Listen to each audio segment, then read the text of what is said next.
की सरकार है, विकास ही विकास हो रहा है। घोसी में भी विकास की चर्चा को लेकर उन्होंने चुनाव लड़ा है। अरे भाई सुनिए, माननीय राष्ट्रीय अध्यक्ष जी हमारे डबल इंजन की सरकार को पहले ही कह चुके हैं कि स्टीयरिंग पर चलाने वाला जब अच्छा व्यक्त नहीं होगा तो डबल इंजन ट्रिपल में उसका कोई मायने नहीं रखता है। क्या इतनी लंबी जीत का मुख्य हीरो किसको आप मानते हैं? देखिए, मुख्य हीरो तो वहाँ घोसी की जनता है। जो ये हमारा सेमीफाइनल था, जो जब इंडिया का गठन हुआ तो इंडिया के गठन के बाद हमारा घोसी जो है पहला चुनाव था। इस मायने में हमको वहाँ जीतना बहुत ज़रूरी था। नमस्कार, आप देख रहे हैं हिंदुस्तान की बात। मैं हूं आपके साथ रमन। उत्तर प्रदेश में लोकसभा चुनाव को लेकर भी सियासी गर्मियां बढ़ती जा रही हैं। सियासत के हर पॉलिटिकल नेता अपने आप को कमज़ोर नहीं आंक रहे हैं। अभी से इंडिया वर्सेस एनडीए का गठबंधन बहुत तेज़ी से बैठक कर रहा है। हालांकि अभी आप लोग घोसी में जिस तरह से समाजवादी पार्टी ने प्रदर्शन किया है, हर पॉलिटिकल पार्टियों में खलबली सी मच गई है। मैं बताना चाहता हूं, जिस लड़ाई को लोग लगातार इंडिया वर्सेस एनडीए की बात कहते थे, वहां समाजवादी पार्टी ने अच्छे वोटों से वहां चुनाव जीती है, जिससे एनडीए गठबंधन में लगातार खलबली मची हुई है। उसी चुनाव की जीत को लेकर हमारे साथ समाजवादी पार्टी के नेता, वर्तमान के जिला पंचायत सदस्य डॉक्टर अमर बहादुर जी हैं। उनके साथ हमारे साथ मेवालाल गौतम जी हैं, जो समाजवादी पार्टी के वरिष्ठ नेता और एक सक्रिय कार्यकर्ता हैं। सबसे पहले दोनों लोगों को बधाई हिंदुस्तान की बात पर। आपको भी बहुत बहुत धन्यवाद। क्या लग रहा है डॉक्टर साहब, घोसी का चुनाव इतना महत्वपूर्ण माना जा रहा था कि घोसी का चुनाव अगर कोई भी पार्टी जीती है, इंडिया वर्सेस एनडीए का एक कहीं न कहीं संदेश होगा, तो इस चुनाव को लेकर आप क्या कहेंगे? पहली बात तो मैं अपनी तरफ से और अपने क्षेत्र की जनता की तरफ से आपको और आपके चैनल को और आप जैसे तमाम मीडिया बंधुओं को धन्यवाद और बधाई दूंगा कि विपरीत परिस्थितियों में आप लोग वहां जाकर शासन प्रशासन को जो नकेल कसने की कोशिश किया है, वो सभी बधाई के पात्र हैं। और जिस तरह से घोसी में समाजवादी पार्टी इतनी लंबी जीत की, इस जीत का मुख्य कारण क्या रहा? डॉक्टर साहब, आप भी राजनीतिक पॉलिटिकल व्यक्ति हैं, लगातार क्षेत्रों में रहते हैं। देखिए, पहली बात तो हम घोसी की जनता को धन्यवाद और बधाई देंगे कि जिन्होंने अपने एक ज़मीनी स्तर के नेता को, अपने बेटे को, अपने बहुत अधिक मतों से चुनाव जीतकर विधानसभा में भेजा है। उसका सबसे मेन कारण बताऊँ, कई कारण हैं। वैसे भारतीय जनता पार्टी की जो तुष्टीकरण की नीति है और उसका जो चाल चरित्र चेहरा है, वो जनता अब बहुत भली भांति से समझ चुकी है। अभी आप लोग के बताएं कि 2014 के बाद उनके जो लच्छेदार लंबे लंबे भाषण हुआ करते थे, जो उन्होंने लंबे लंबे जुमलेबाजी किया था, आप कहाँ ये भूल रहे हैं कि 2014 के पहले माननीय प्रधानमंत्री जी, उनके बड़े बड़े नेताओं ने कहा करते थे कि हमारे अच्छे दिन आएंगे।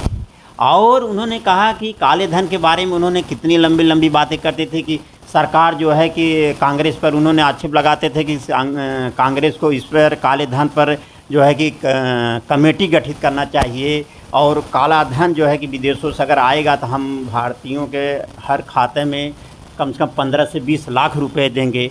आप सोचिए कि भारतीय लोकतंत्र के इतिहास में 1947 से लेकर अब तक, यानी 2023 तक, मतलब अब तक कितनी भी सरकारें आई और गई, और भारतीय जनता पार्टी के शासनकाल में जितना काला धन विदेशों में जमा कराएंगे, आज तक भारतीय लोकतंत्र के इतिहास में किसी भी सरकार द्वारा इतना काला धन विदेशों में जमा नहीं कराया गया। ये कारण ये हुआ कि आपने जिस मुद्दे को लेकर सत्ता में आए, वो मुद्दा ही आप पर हावी हो गया जी। दूसरा कारण ये था कि आप स्वास्थ्य, शिक्षा, रोजगार की बात कहा करते थे 2014 से पहले, 2019 के पहले। आपका स्वास्थ्य, शिक्षा, रोजगार कहाँ चला गया? अरे योगी और मोदी जी तो कर, इनकी सरकार है, विकास ही विकास हो रहा है। घोसी में भी विकास की चर्चा को लेकर उन्होंने चुनाव लड़ा है। अरे भाई सुनिए, माननीय राष्ट्रीय अध्यक्ष जी हमारे डबल इंजन की सरकार को पहले ही कह चुके हैं कि स्टीयरिंग पर चलाने वाला जब अच्छा व्यक्त नहीं होगा तो डबल इंजन ट्रिपल में उसका कोई मायने नहीं रखता है। लेकिन इनकी करनी और कथनी में कितना अंतर हुआ है, आप खुद सोचिए कि इनके जो ब्रांड नेता वहाँ हुआ करते थे, ओम प्रकाश राजभर की ही बात ले लीजिए।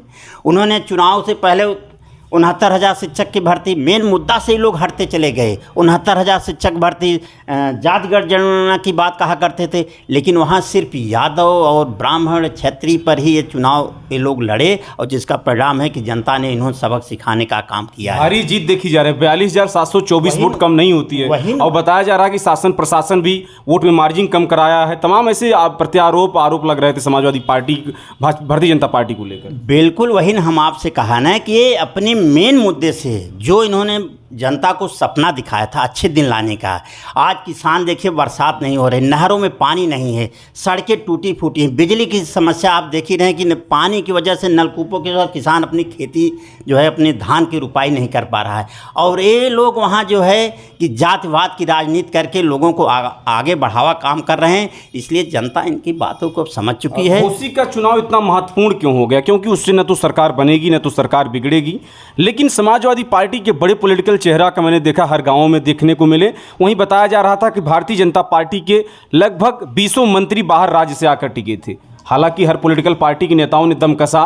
क्या इतनी लंबी जीत का मुख्य हीरो किसको आप मानते हैं? देखिए, मुख्य हीरो तो वहाँ घोसी की जनता है।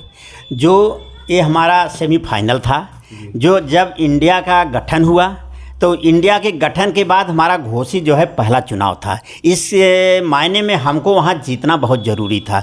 उधर शासन भी अपनी पूरी हथकंडा लगाया हुआ था। उधर माननीय राष्ट्रीय अध्यक्ष जी अपनी टीम को पूरे प्रदेश से लेकर जिले के हमारे जितने भी नेतागढ़ सब लोग थे वहाँ गए थे। और एक कारण वहाँ और जो सबसे हमने देखा स्थानीय बनाम बाहरी, एक वहाँ की जनता जिसने सुधाकर सिंह को जो हर अपने क्षेत्र की जनता के दुख सुख में हमेशा करीब 30, 35, 40 वर्षों तक हमेशा लोगों के बीच में जाकर सेवा किया। और एक वो नेता जिन्होंने अपनी सेवा कराने के लिए अपने स्वार्थ के लिए जो है कि दल हर पार्टियों में उधर पार्टियों में इधर पार्टियों में भटकते रहे, और इसलिए जनता ने उनको हराकर जो है कि भेजा आजमगढ़ के लिए, और उसने अपने लाल को जिताकर भारी मतों से विधानसभा में भेजा। जी, डॉक्टर साहब का कहना है कि वहाँ एक नारा जो चल रहा था उसका बहुत ही बड़ा फैक्टर रहा कि बाहरी भगाओ घोसी को लाल को जिताओ। हालांकि हम लोग वहाँ लगभग एक सप्ताह रहकर घर घर रिपोर्टिंग किए हैं और पॉलिटिकल नेताओं से बातचीत भी हम लोग किए थे। इनके सहयोगी, इनके समाजवादी पार्टी के अच्छे पॉलिटिकल नेता हैं मेवालाल गौतम जी, मैं इनसे भी बात करूँगा। बहुत स्वागत है मेवालाल जी। धन्यवाद। सबसे पहले हम आपको बधाई देते हैं आपके चैनल। घोसी में लगातार आप भी जमे रहे, क्या लग रहा था? घोसी इतना सरल चुनाव तो नहीं देखा जा रहा था। नहीं, घोसी तो सरल चुनाव नहीं था साथियों, लेकिन वहाँ की जनता ने जो है मन बना लिया कि बाहरी भगाओ और घोसी में जो वहाँ के निवासी हैं उनको जिताओ।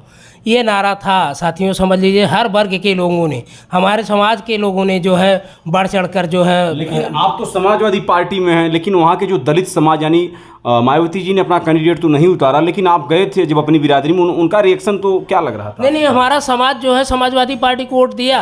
अच्छा। हाँ, एकदम दिया। बहन जी को दरकिनार करके जो है हमारे समाज ने तो कहा नोटा दबा देना। अरे उनको कोई फर्क पड़ा नहीं। अच्छा। हमारे और नेता थे तब, कमलाकांत गौतम जैसे, और हमारे मिठाई लाल भारती जी, हम ऐसे इनके पॉलिटिकल नेता वहाँ लगे थे। हालांकि अब हर समाज पढ़ा लिखा होता जा रहा है, उसका जहाँ मन कहेगा वहाँ वोट देगा।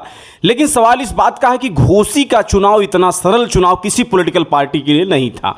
लेकिन जब समाजवादी पार्टी ने इतनी भारी जीत वहाँ दर्ज की, प्रशासन से लेके सत्ता में रही सरकार का भी कहीं न कहीं देखा जाए तो मन गिरा हुआ है। राजभर जी जिस तरह से तंग डॉक्टर साहब कस रहे थे कि हमारा चुनाव अखिलेश यादव से है, दारा सिंह चुनाव नहीं लड़ रहे, मैं लड़ रहा हूँ, क्या इस चुनाव से ओम प्रकाश राजभर पर कुछ असर पड़ेगा? बिल्कुल असर पड़ेगा। उन बाप बेटों को अब भगवान सद्बुद्धि दें कि इस लड़कपन से चुनाव नहीं लगा, गंभीरता से चुनाव लड़ा जाता। हमारे राष्ट्रीय अध्यक्ष जी भी देखिए हमारे समाज के लोगों को उन्होंने बुरा भला कहा कि अब जनता समझ चुकी है कि आप मुद्दों की बात करिए। ओम प्रकाश राजभर जब समाजवादी पार्टी के गठबंधन से चुनाव लड़ रहे हैं, हमने आपको बताया ना कि यही भारतीय जनता पार्टी को पानी पीकर गाली दिया करते थे। आज वही आप फिर भारतीय जनता पार्टी में गए समाजवादियों को गाली दे रहे हैं। तो ये कब तक चलेगा? जनता पढ़ी लिखी है, आपको आने वाले वक्त पे समय पे 2024 के चुनाव में भी सबक सिखाएगी। अब वो दिन गया कि आप झूठ फरेब बोलकर जो है जनता को बहका ले जाते थे। चलिए, बहुत बहुत धन्यवाद डॉक्टर साहब। हमारे साथ घोसी उपचुनाव को लेकर हालांकि समाजवादी पार्टी ने जीत वहाँ दर्ज की, तो उन्हीं पॉलिटिकल नेता हमारे साथ डॉक्टर अमर बहादुर जी, मेवालाल गौतम जी जुड़े थे। और ऐसी पॉलिटिकल तमाम बड़ी खबरों को लेकर अब लोकसभा की भी मैं हाजिर रहूँगा।